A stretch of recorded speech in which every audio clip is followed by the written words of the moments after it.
एक छोटे से गांव में सुमित्रा नाम की एक सास और उसकी बहू मीरा रहती थीं।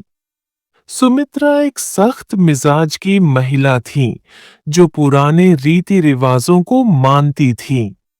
वहीं मीरा पढ़ी लिखी और नई सोच वाली थी। शादी के बाद से ही दोनों के बीच अक्सर छोटी-छोटी बातों पर तकरार हो जाती। सुमित्रा को लगता था कि मीरा उसकी बातों की कद्र नहीं करती और मीरा को लगता कि सास उसे समझने की कोशिश नहीं करती। एक दिन गांव में एक पूजा का आयोजन हुआ। सुमित्रा ने मीरा से कहा, सुबह जल्दी उठकर सारी तैयारियां कर लेना। पूजा में कोई कमी नहीं होनी चाहिए।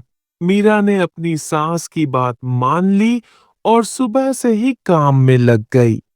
लेकिन काम के दौरान मीरा ने देखा कि सुमित्रा चुपचाप उसके साथ मदद कर रही थी।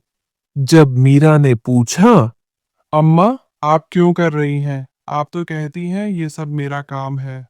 सुमित्रा ने मुस्कुराते हुए कहा, बेटा, मैंने कभी ये नहीं कहा कि मैं तुम्हारी मदद नहीं कर सकती।